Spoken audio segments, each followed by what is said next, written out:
Vizinhos de Deus, a paz do Senhor Jesus Cristo, tudo bem? Vou estar fazendo esse vídeo teste para falar do livro da Revelação, o livro do Apocalipse, capítulo 1. Se o vídeo não ficar na melhor qualidade, está tendo um eco aqui, é porque eu estou sem ambiente para gravar o vídeo. Sem um ambiente adequado para ter uma melhor qualidade de som, para ter uma melhor qualidade de vídeo. Por isso, esse vídeo aqui é apenas um teste. Se ficar bom, eu estarei trazendo o capítulo 2, capítulo 3 e assim por diante, até o último capítulo. E o livro começa dizendo, né? Livro do Apocalipse, livro da Revelação. Muita gente tem medo de ler o Apocalipse. Não sei de onde vem esse medo. Na verdade, todos nós devemos ler o livro do Apocalipse. Por quê? Porque aqui o nome já está dizendo Apocalipse, revelação de Jesus. Aqui é a revelação do Senhor, do que pode estar reservado para aqueles que não vencerem, do que pode acontecer com aqueles que não vencerem. E não somente isso, aqui está a receita para aqueles que querem vencer. Aqui está a receita do que fazer para vencer e do que deixar de fazer para não perder. Louvado seja Deus. Vamos para o primeiro versículo. A revelação de Jesus Cristo que Deus lhe deu. Deu para quem? João, tá bom? No final do versículo já está dizendo: para mostrar aos seus servos coisas que em breve devem acontecer. E ele a declarou, enviando-a por meio de seu anjo a seu servo João. Aqui no meio do versículo já está dizendo quem é que está tendo esta visão. João, né? Um dos apóstolos. Cuidado para não confundir com João Batista, porque sempre aparecem nomes parecidos, como Judas. Tem Judas o Iscariotes e tem Judas, o irmão de Jesus, lá que antecede a carta, o livro do Apocalipse. Carta de Deus por intermédio de João a todos os moradores da terra. Então, sempre que você estiver lendo alguma coisa, certifique-se de quem é que aquele texto ou livro está se referindo. Nesse caso, todos já sabem que é João, o apóstolo. Amém? E no início do versículo você viu: revelação de Jesus Cristo que Deus lhe deu. Sempre seja crítico quando você estiver lendo o versículo, por mais que seja simples a sua observação. Deus lhe deu. Deu para quem? No final do versículo está dizendo João. A expressão grega apocalipse, revelação, significa literalmente tirar o manto. Isso é, descobrir ou tirar o véu. Tornar-se claro algo obscuro. Trazer um mistério à luz da compreensão. Aqui a mensagem revelação vem de Cristo por meio de um anjo intermediário. A palavra anjo ocorre mais de 70 vezes aqui no livro do Apocalipse e é ministrada a João através de símbolos, que é o sentido do termo grego semaino, que significa expressar, ensinar por simbologia. Essa compreensão nos leva à chave da interpretação geral desse livro. Ensinamento simbólico. João, apóstolo, aqui já está dizendo quem é João, para quem não sabia. Por isso que é bom você acompanhar uma Bíblia de estudo, que aqui já te deixa com clareza a respeito de qual personagem a Bíblia está falando. João, o apóstolo, que sabemos que o outro João, o Batista, era o profeta. Aqui no caso, João, o apóstolo, conhecido como o discípulo amado, né? Alguns conhecem como apóstolo do amor, discípulo amado de Cristo, irmão mais novo do apóstolo Tiago, primo de Jesus, e autor do Evangelho e das epístolas que levam seu nome. Foi escolhido por Deus para receber essa advertência divina e transmiti-la a todos os demais servos, em grego, escravos. Escravo de Jesus em todo o mundo, ou servo de Jesus. Escravo de Jesus ficou um pouquinho forte para você, é porque as pessoas banalizaram o termo escravos. Mas se você for pesquisar lá no original, escravos, servos, o Senhor se fez servo em nosso lugar. Filipenses 2,6. Então, para que esse termo não fique pesado para você, procure a origem dos nomes, tá bom? Sabendo que tais eventos estão em processo desde a assunção de Cristo aos céus. A assunção aqui talvez seria ascensão. E, portanto, seu glorioso retorno é certo e iminente. Aqui estão as referências bíblicas falando do retorno do Senhor. Ele foi para o céu, mas diz: não vos deixarei órfãos, enviarei outro Consolador, e um dia eu voltarei e os levarei para mim mesmo. João 14. Versículo 2. Louvado seja Deus. Para não perder a leitura, Deus deu essa mensagem ao seu servo João, que deu testemunho da palavra de Deus e do testemunho de Jesus Cristo e de todas as coisas que ele viu. Abençoado é aquele que ouve as palavras desta profecia e guarda estas coisas que nela estão escritas, porque o tempo está próximo. Olha só, o livro da Revelação já começa dizendo: feliz aquele, abençoado, em algumas traduções bem-aventurado, que dá no mesmo. Bem-aventurado significa abençoado ou feliz. Feliz é aquele que lê e aquele que ouve. É necessário você observar detalhe por detalhe. Cada palavrinha pode ter um significado forte e interessante. Bem-aventurado o que lê e bem-aventurado aquele que ouve. Feliz é aquele que lê e feliz é aquele que ouve. E lá em Romanos 10:13 está escrito, né? Como crerão se não ouvirem? Como ouvirão se não há quem pregue? Você está prestando atenção aqui no tamanho da responsabilidade que nós temos? O Senhor designou a nós essa atividade de proclamar o seu Evangelho. Ou seja, você não somente tem que ler, como também você tem que expressar, passar adiante esta revelação. Por quê? Bem-aventurado aquele que ouve. Por que bem-aventurado aquele que ouve? Porque muitas e muitas pessoas não sabem ler, não têm a leitura. Então, estas sagradas escrituras, para que cheguem a todos, é necessário que alguém leia, para que outros ouvem. Porque na mesma passagem, Romanos 10, que eu passei para vocês aqui agora, vai dizer: de sorte que a fé vem pelo ouvir, e ouvir a palavra de Deus. Feliz é aquele que ouve as palavras dessa profecia e guarda essas coisas que nela estão escritas, porque o tempo está próximo. Prestou mais um pouco de atenção? Feliz é aquele que lê, ouve e guarda. Tem muita gente lendo, tem muita gente ouvindo e tem pouca gente guardando. Não adianta apenas ler, não adianta apenas ouvir, você deve guardar. Se você não está guardando, não vai valer de nada. Tá bom? O tempo está próximo.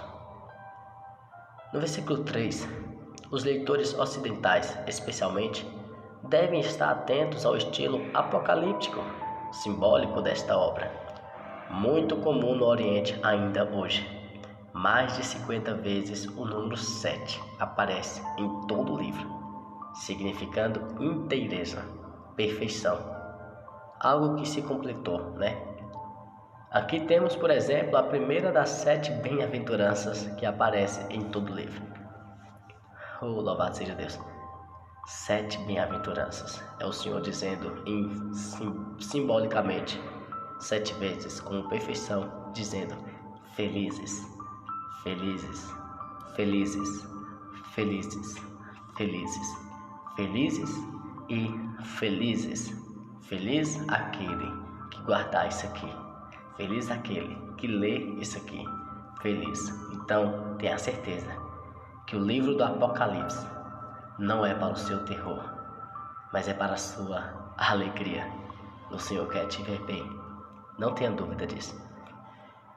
Apocalipse capítulo 14, versículo 13. Apocalipse 16, 15. 19, versículo 9. Capítulo 20, versículo 6. Capítulo 22, versículo 7 ao 14. São aqui as passagens em que aparecem todas essas bem-aventuranças. É o Senhor dizendo, do início ao fim, desde o primeiro capítulo até o 22º capítulo: feliz, feliz e feliz. O termo grego Makarios tem um sentido muito mais amplo e profundo do que a expressão feliz. Poderia comunicar, portanto, bem-aventurados, transmite melhor o poder e a maravilha da bênção que está reservada para todos aqueles que humildemente lerem ou ouvirem as palavras deste livro. O vocábulo profecias refere-se tanto à previsão de eventos futuros como à proclamação da palavra de Deus. Viu aí? Profecias não somente prevê os eventos futuros, ou seja, a revelação, como também proclama a palavra de Deus. Quando você diz, vai acontecer isso, acontece. Quando Elias, em nome do Senhor, diz, cheio do Espírito Santo, ele diz, vai chover, choveu. Ali não foi ele que estava prevendo aquela chuva, mas porque ele disse, não vai chover em tanto tempo, e não choveu. E depois disse, vai chover, choveu. Tem essa profecia, né? E tem a outra que é acompanhada da revelação. Você está prevendo algo, o Senhor está te mostrando algo, então você profetiza, vai acontecer isso, porque o Senhor te mostrou que vai acontecer. O Senhor retarda o grande dia do juízo para que fique a cada dia mais notória a sua longanimidade. É forte essa mensagem aqui, ó. Longanimidade.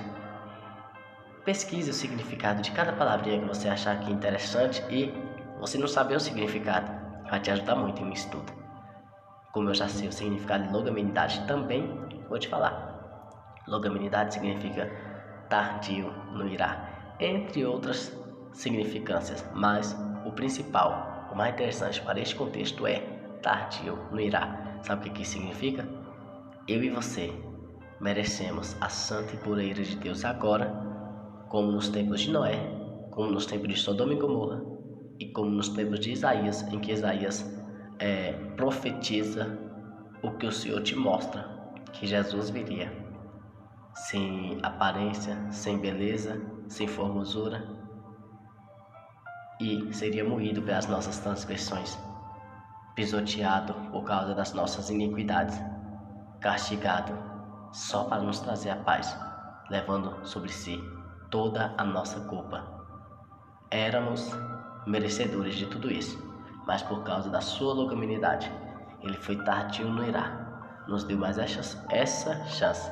E 2 Pedro capítulo 3, versículo 9 vai dizer, ainda que a volta do Senhor pareça tardia, é longânimo para convosco, não querendo que ninguém se perca, mas que todos alcancem a salvação. Deu para você juntar as duas coisas?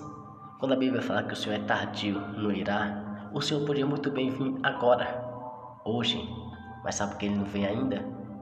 No final de agosto de 2022, sabe por que Jesus não vem ainda? É porque ele está tendo misericórdia de pessoas que nem querem saber dele. E isso não estou falando das pessoas que estão no mundo não, tá bom? Tem muita gente na igreja que estão dentro da igreja, mas que estão distantes da presença do Senhor. E o Senhor está sendo longânimo com você. Então volte enquanto é tempo, porque o Senhor está sendo longânimo. Mas um dia a porta da graça vai se fechar. O Senhor voltará para buscar a sua igreja. Ai daqueles que ficar. Sei que você está escutando algumas palavrinhas bem-aventuradas, abençoados, felizes. Então faça valer esta palavra e viva para Deus, porque naquele dia não vai ter bem-aventurado, não vai ter felizes. Se você ficar, só vai ter o ai. Ai, palavra de dor. É forte. Diz mais aqui a palavra do Senhor. O Senhor retarda o grande dia do juízo para que fique a cada dia mais notória a sua longanimidade, como já lemos, e a incapacidade do ser humano caído, Gênesis 3, proporcionar à própria humanidade um mundo justo, sadio e solidário. Contudo, seu glorioso retorno pode ocorrer a qualquer momento. Tiago 5, versículo 9. Louvado seja Deus. João disse às 7 igrejas que estão na Ásia. Na verdade, João não disse. Foi o Senhor que disse a João, né? O tempo está próximo. Bem-aventurados que lê e ouve esta palavra. João, as 7 igrejas que estão na Ásia.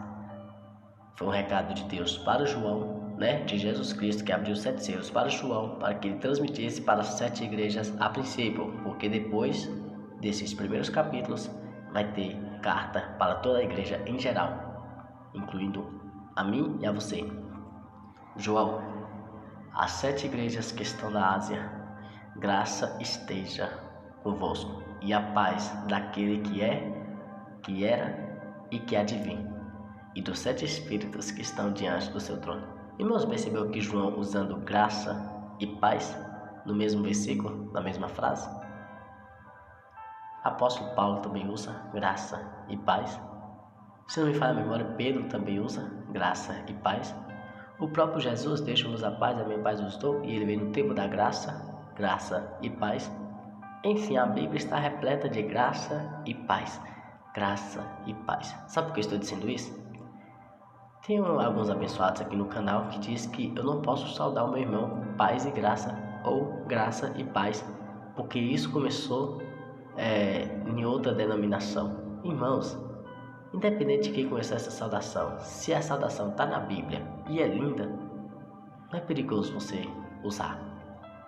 Se lá no candomblé alguém falava assim, eu amo Jesus de corpo e alma, lá no candomblé alguém começar a dizer, eu amo Jesus de corpo e alma, quer dizer que você, mesmo amando Jesus de corpo e alma, você nunca vai poder dizer porque quem começou a dizer estava lá no candomblé? Nada disso. Se você ama Jesus verdadeiramente de corpo e alma, então fala, eu amo Jesus de corpo e alma e espírito, que seja.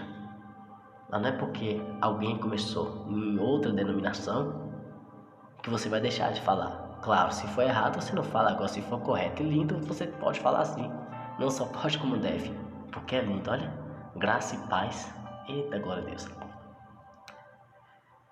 A mensagem foi dirigida às 7 igrejas, ou seja, aquelas enumeradas em Apocalipse capítulo 1, versículo 11, e a todas as demais igrejas cristãs em todas as épocas. O termo grego, eclésia, que significa assembleia, era usado para convocar as pessoas para reuniões dos crentes primitivos. Por isso hoje existem muitas igrejas com o nome Assembleia. Assembleia disso, Assembleia daquilo, porque isso significa reunião de crentes, reunião de irmãos, que é a igreja reunida.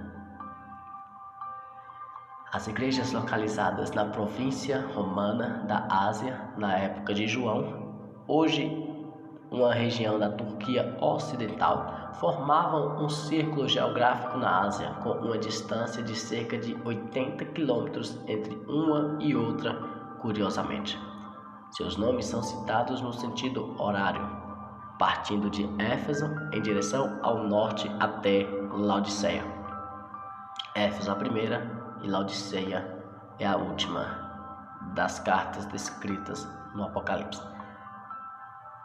Todas as 7 igrejas receberam cópias completas do livro com a recomendação de não apenas lerem, estudarem e praticarem a palavra de Deus, mas igualmente de proclamarem a salvação e o dia do Senhor ao mundo todo.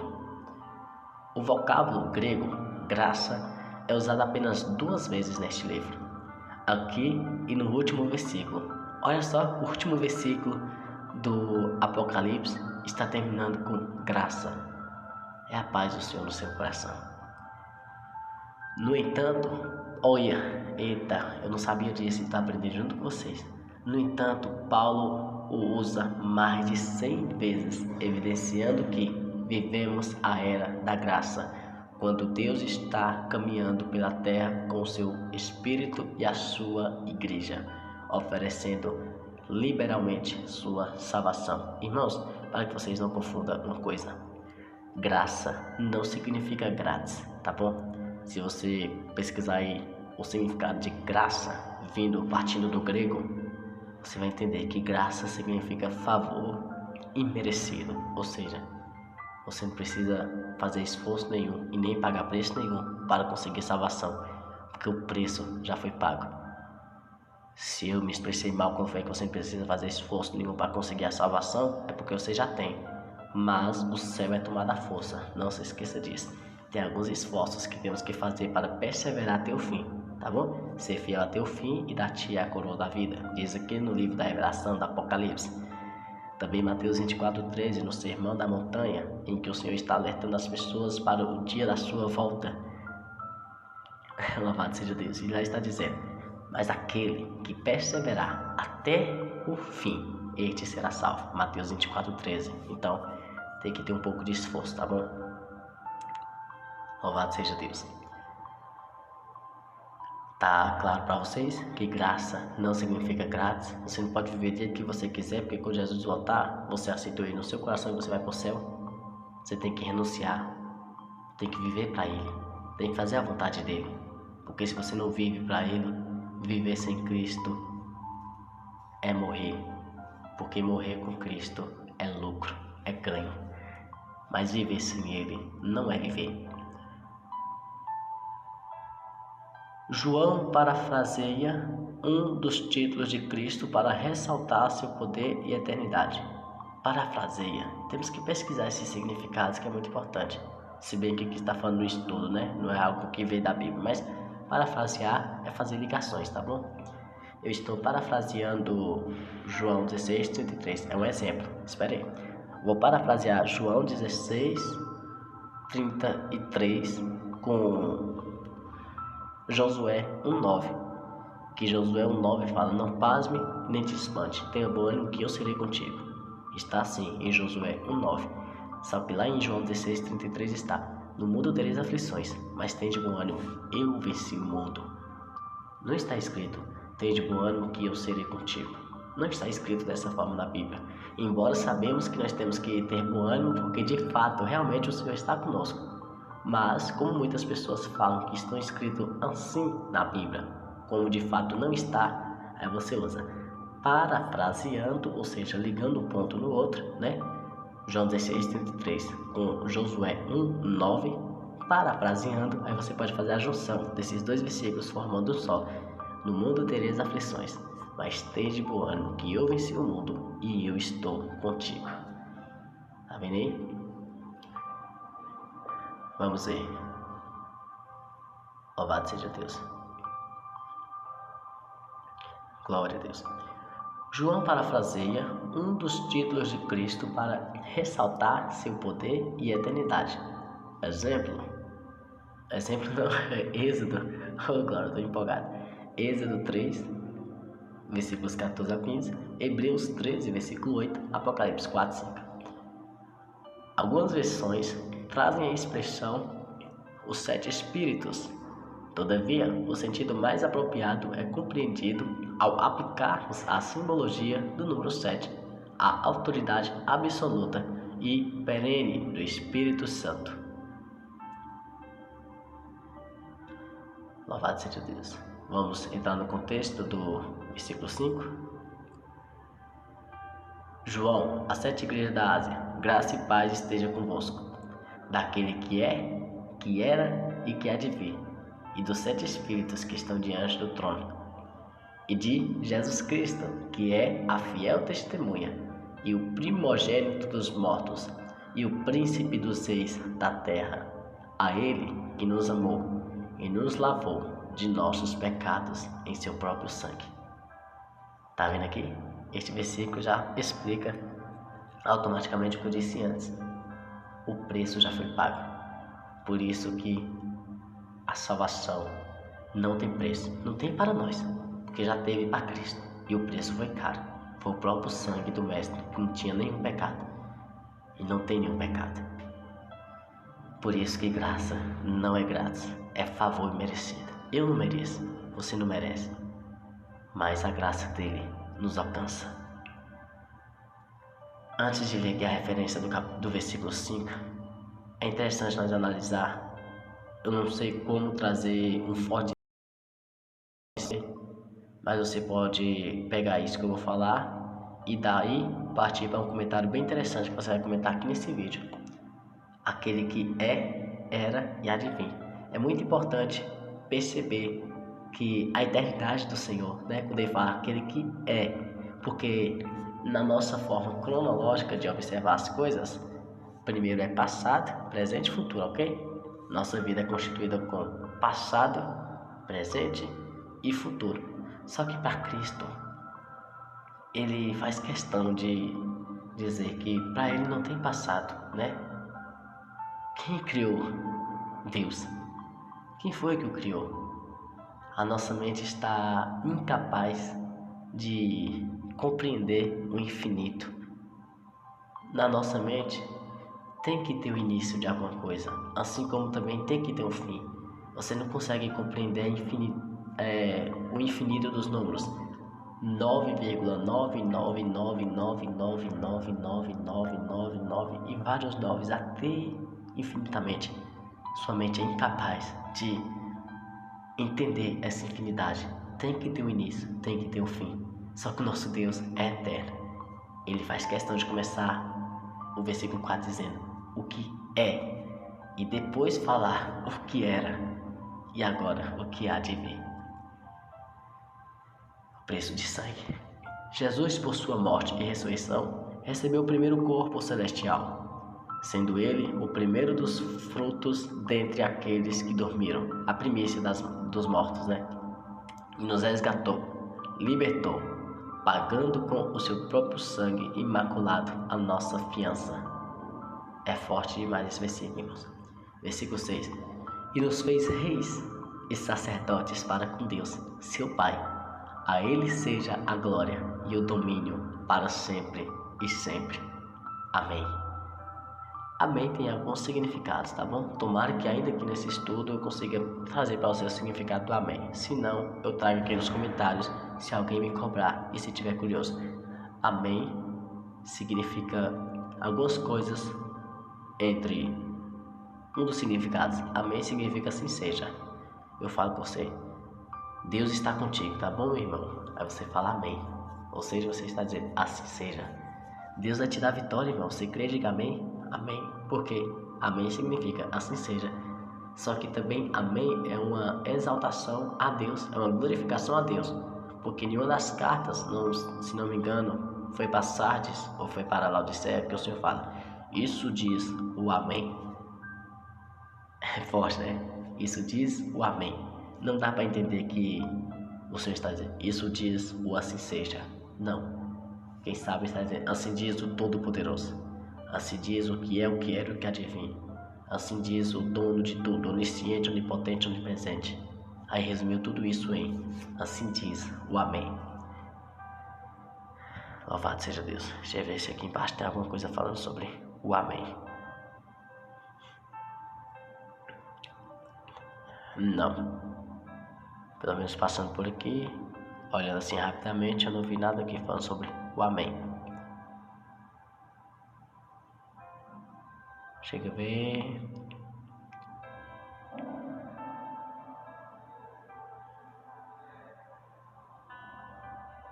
Não. Então, você já sabe o significado também. Que vai aparecer aqui no versículo 7, um dos significados, ó, assim seja. Mas, ainda no versículo 6, Deus designou Israel como seu povo, reino e sacerdotes.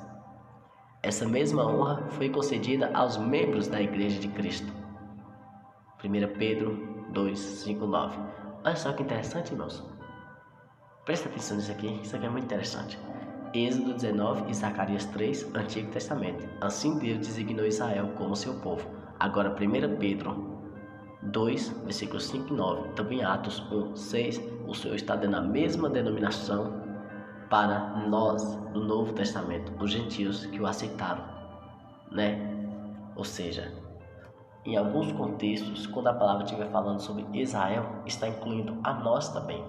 Temos que ter muito cuidado quando aparecer a palavra Israel aqui na Bíblia, porque vai ter coisa que está destinada a Israel de fato, a cidade lá em Israel, a cidade não, a nação de Israel. E tem coisas que está dizendo, se referindo a Israel, como todos nós, todo o povo de Deus. É interessante você ter o cuidado em analisar o contexto, tá bom? O nome de Deus revela sua própria pessoa, Yahvé.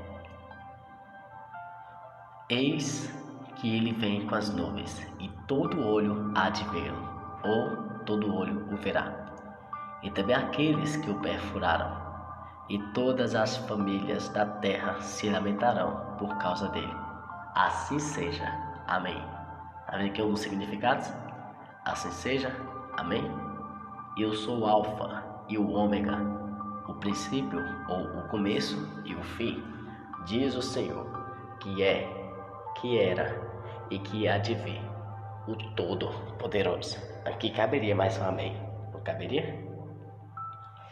Eu, João, olha só, depois que o Senhor se apresentou nos 8 primeiros versículos a João, agora João, convencido de que realmente era o Cristo, ele começa a dizer no versículo 9: E eu, João, que também sou vosso irmão e companheiro na tribulação e no reino e na paciência de Jesus Cristo, estava na ilha que é chamada de Patmos por causa da palavra de Deus e do testemunho de Jesus Cristo. E eu estava no Espírito no dia do Senhor, e ouvi por detrás de mim uma grande voz como a de uma trombeta.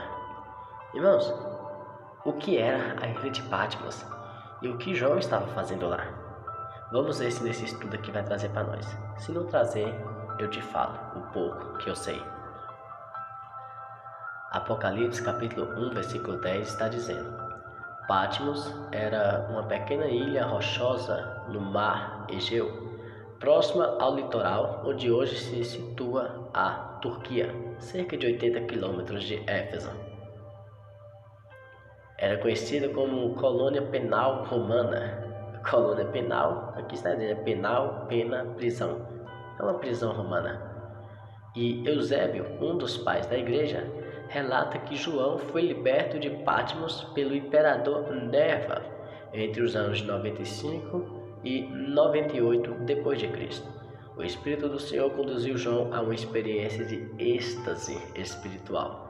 Assim ocorreu com Pedro em Atos 10:10, durante a qual lhe concedeu uma visão da realidade normalmente inacessível ao ser humano.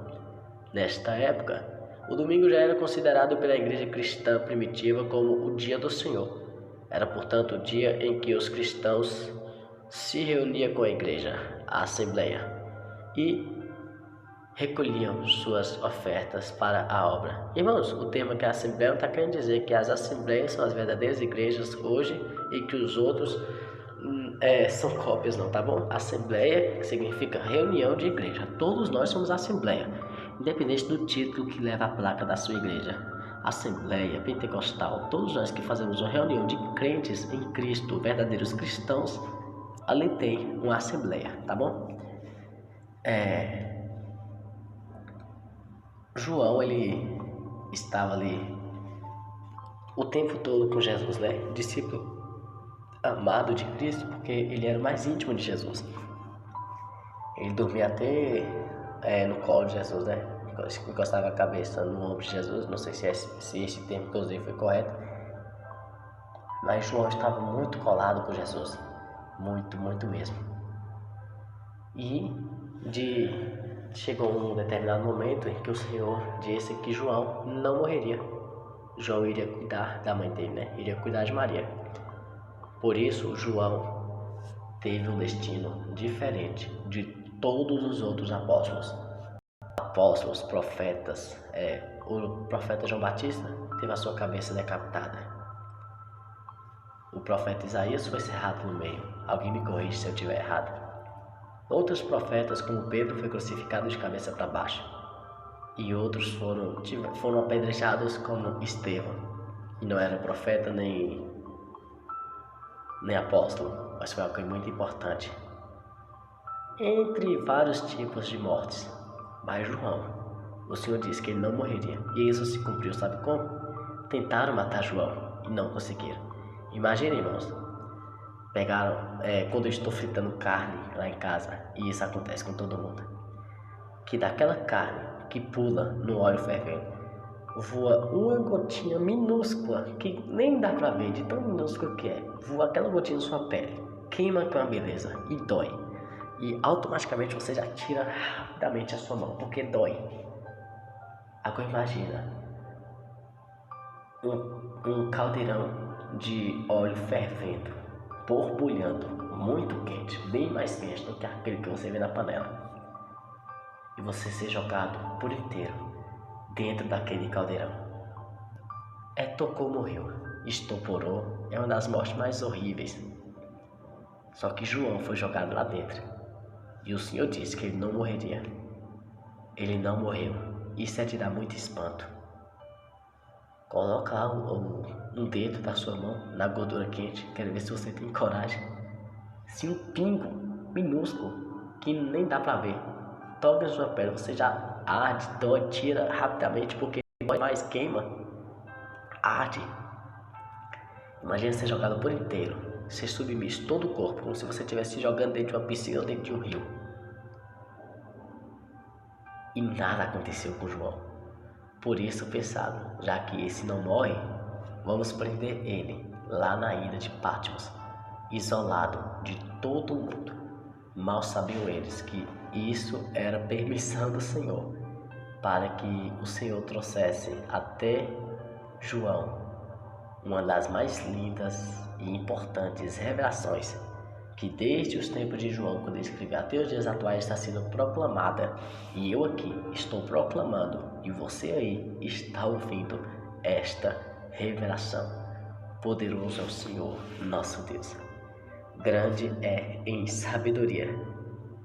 Nosso Deus é bom demais, irmãos.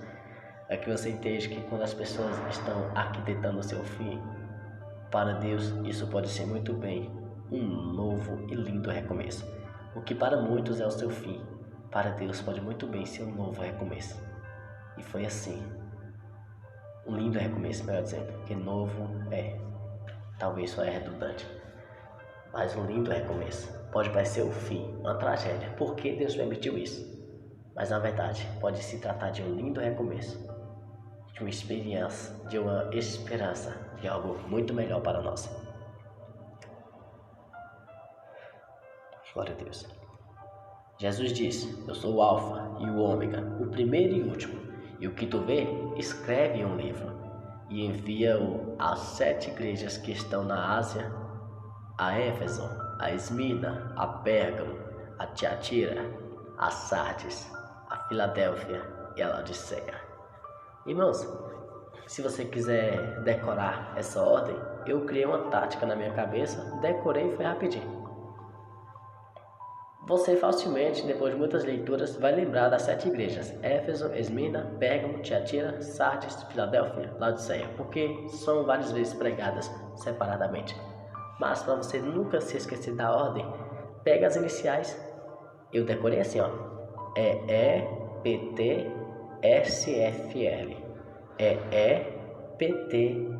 EEPTSFL. Daí eu consegui decorar a sequência correta e nunca mais esqueci. E não vou esquecer tão cedo. E voltei-me para ver a voz que falava comigo. E voltando-me, e eu vi 7 candelabros de ouro. E no meio dos 7 candelabros, alguém semelhante ao Filho do Homem, vestido com uma roupa comprida até os pés, e cingindo-o com um cinto de couro no seu peito. A referência clara de Cristo como sumo sacerdote está em Êxodo 28, 4 e 29, 5. Irmãos, o que eu vou dizer para vocês, só agora era para ter dito lá no início do vídeo. Mas eu vou me atentar para colocar isso na descrição do vídeo. Essa leitura que eu estou fazendo para vocês é da King James Fiel. O que é a King James Fiel? King James Fiel é aquela BKJ, Bíblia King James 1611. Essa Bíblia 1611 e a ACF, Almeida Corrigida Fiel, essas duas são as mais confiáveis para que você possa ler e não ser enganado, tá bom? Porque tem muitas Bíblias adulteradas, tem muitas Bíblias erradas por aí, irmãos. E mesmo que os erros não são muitos, porém, os erros que acontecem podem ser vitais para a sua vida espiritual. Alguns são muito exagerados. Então, tudo que você vê atualizada ou revista, ou corrigida, foge, tá bom? Almeida Corrigida Fiel e King James 1611, porque tem King James atualizado, não serve. Tem Almeida Revista e Corrigida, não serve. Tem Almeida Nova Versão, não serve. Nova VI, NVI, que é Nova Versão Internacional, não presta, é uma das piores. NTLH, Nova Tradução da Linguagem de hoje, também tem muitas coisas que são perigosas. Resumindo, todas as Bíblias que não sejam 1611 King James e a ACF, todas, fora essas, são preocupantes e é melhor você ter auxílio de muitos professores, teólogos, pastores e estudar na palavra para saber. Digo isso porque eu nunca li a DEIC. E o meu pastor, que é muito instruído na palavra, já teve uma DEIC. Então, eu imagino que essa não deve ser tão venenosa, porque se fosse o meu pastor, não teria uma. Porque ele é muito instruído na palavra e ele tem muito cuidado com essas Bíblias. Mas eu não sei como é a DEIC. Voltando à leitura. Aqui é a descrição do que João estava vendo em Jesus. Sua cabeça e seus cabelos eram brancos como a lã, tão brancos como a neve, e os seus olhos eram como chamas de fogo, e seus pés eram como bronze polido, como se queimasse em uma fornalha, e a sua voz como o som de muitas águas. E ele tinha em sua mão direita 7 estrelas, e da sua boca saía uma espada afiada de 2 gumes, e a sua face era como o sol quando brilha em sua força. Eita glória, essa é a descrição do que o João estava vendo. Os cabelos brancos, cãs, representam santidade, sabedoria e a eterna deidade de Cristo, conforme a descrição do profeta Daniel dos anciãos de dias. Daniel 7, versículos 9 ao 13, Daniel 10, versículo 6 e Isaías 1, 8. Olha só o significado, a lindeza e a importância dos cabelos brancos. E quantas irmãs e irmãos, né? Porém, infelizmente, são mais as irmãs que estão mudando o percurso natural de Cristo, do Senhor, né? Os cabelos vão embranquecendo, e eles correm para picar tinta e pintam seus cabelos. Se eles soubessem o significado, a importância, a lindeza que é, eles pensariam 2 vezes antes de fazer tal coisa em seus cabelos. Irmãos, isso aqui é muito lindo, você não acha? Eu mesmo agora já estou ansioso para ver os meus cabelos todos brancos. Mas também, da mesma forma que é pecado você pintar o seu cabelo de preto quando está embranquecendo, também será pecado se o seu cabelo estiver embranquecendo e você querer acelerar o processo e pintar de branco, tá bom? Porque isso é falsidade. Então, tanto faz pintar o cabelo de branco, como pintar o cabelo de preto ou de qualquer outra cor. Você estará indo contra a natureza do Senhor. Então deixa o cabelo embranquecer naturalmente, se for para embranquecer, né? Porque eu conheço uma ombreira que ela tem uns 74 anos mais ou menos, e os cabelos dela ainda são raríssimos, os cabelos brancos. São pretinhos. Mas aí vai de cada um, né? Mas olha só, não pinte os seus cabelos. Mas eu quero que você não pinte o seu cabelo, não porque alguém está falando, não pinta o cabelo não, porque doutrina e o missionário falou. Não pinta o cabelo não, porque doutrina e o pastor falou. Não, irmão. Não pinte o seu cabelo pelo que você está lendo na Bíblia. E nós acabamos de ler, tem várias referências aqui da lindeza, de como o Senhor olha para você com admiração, quando os seus cabelos estão brancos naturalmente. Os olhos em chamas denotam. Os olhos em chamas denotam o olhar penetrante e discernidor de Cristo. Eita, glória a Deus. Aprendeu aí, né? Não pinte seu cabelo, não. Não pinte, não. Vou ler só mais uma vez para você. Os cabelos brancos representam santidade, sabedoria e a eterna deidade de Cristo, conforme a descrição do profeta Daniel, do ancião de dias. Olha as referências para você. Anotou? Deus abençoe a sua vida. Se inscreve-nos e ativa o sininho, porque todos os dias nós postamos vídeos fortes, lindos como este, trazendo a verdade dentro da Bíblia. Nunca com minha opinião, nem com a opinião de um missionário, nem com a opinião de um pastor, de ninguém. Sempre com a opinião do que diz a Bíblia. Não, a opinião não. Sempre com a verdade do que diz a Bíblia, do que é certo para nós. Aqui é vídeos todos os dias falando a verdade. Então, se inscreva e ativa o sininho, porque todos os dias aqui é verdade, é palavra, é bênção para a sua vida. Se inscreva e ative o sininho, porque dentro de poucos dias, menos de 3 meses, nós conseguimos 3.300 inscritos. É muita gente. Por quê? Porque o pessoal está gostando demais do canal. Estão chegando junto para fazer parte da família. E estão gostando de receber todos os dias vídeos informativos dentro da palavra, como este. Aprendendo todos os dias na palavra do Senhor.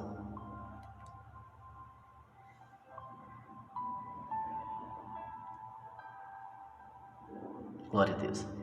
Os profetas, como Ezequiel, descrevem a voz de Deus como a arrebentação das ondas. Em Patmos, esse som do mar seria ainda mais aterrador ao quebrar-se contra as paredes rochosas da ilha. Mas o símbolo de autoridade e soberania de Deus.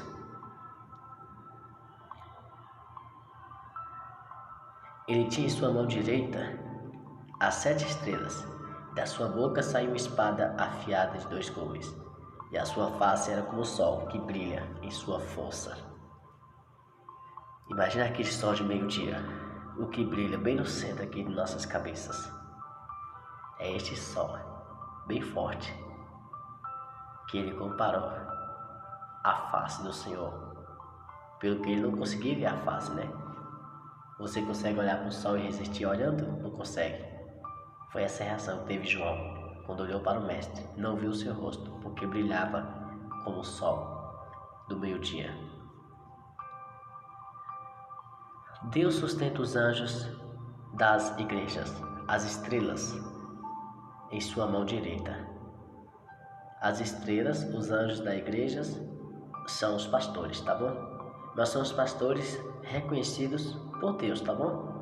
Não é qualquer pastor que fez um curso sem chamado nenhum, abriu a igreja e fala que está em nome de Cristo. Nem tem renúncia, nem tem vivência. Não é esses pastores não, porque isso para Deus nem é pastor.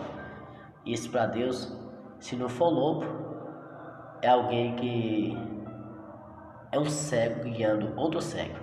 Não necessariamente pastores estão abrindo igrejas sendo lobo, tá bom? Tem muitos pastores com falta de instrução, sem ensinamento da palavra, sem vida com Deus, que estão abrindo por abrir e que acham que estão fazendo um bem grandioso para Deus, sendo que na verdade o Senhor quer dele renúncia, e depois que tiver renúncia, vida com Deus, o Senhor exerce nele o chamado.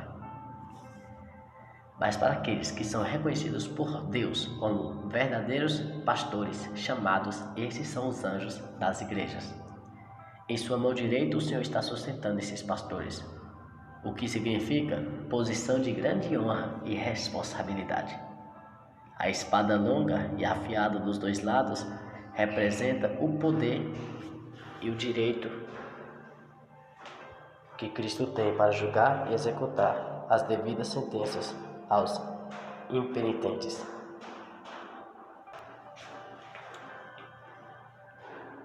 João continua dizendo: e quando eu o vi, caí como morto aos seus pés. Ele pôs sua mão direita sobre mim, dizendo: não temas, eu sou Jesus. Eu sou o primeiro e o último.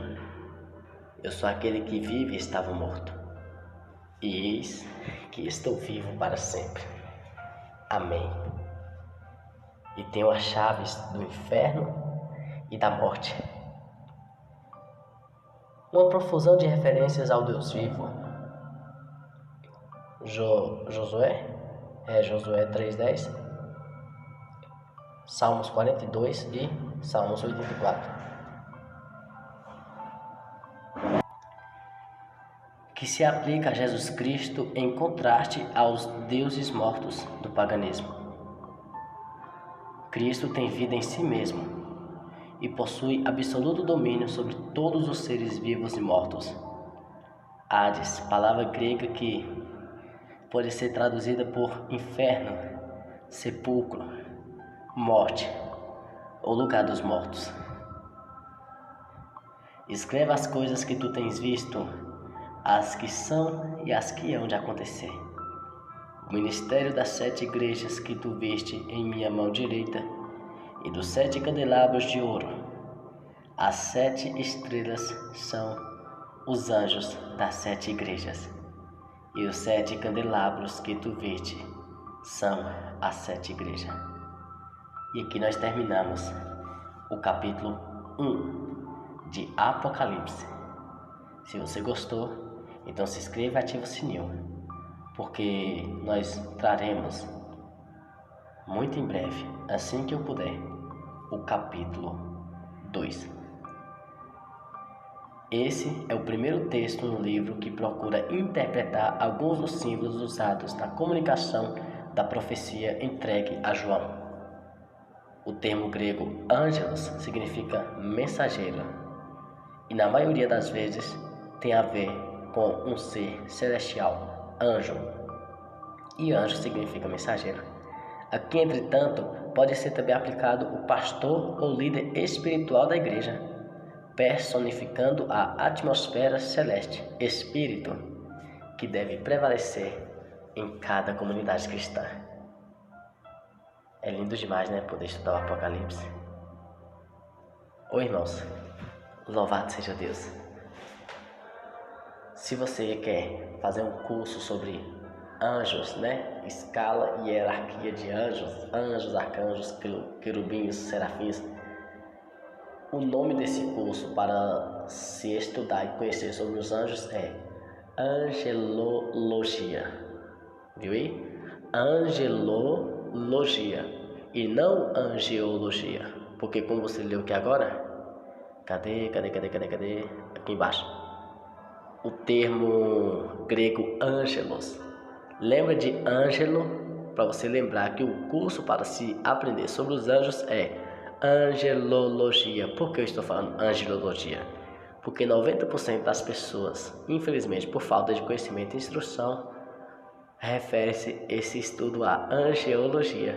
E angeologia é algo da medicina, não tem nada a ver com teologia dos anjos, da palavra de Deus, tá bom? Tem a ver com a medicina. Não sei nem se cuida do coração. Perdão pela minha ignorância. Acho que é do coração. Se não for, é alguma coisa perto. Angeologia cuida de coisas da medicina. Não tem nada a ver com Deus, tá bom? Quer dizer, não diretamente no sentido aqui da palavra, né? Porque Deus também é o médico dos médicos, né? Deus abençoe a sua vida. A paz do Senhor. E até o próximo encontro.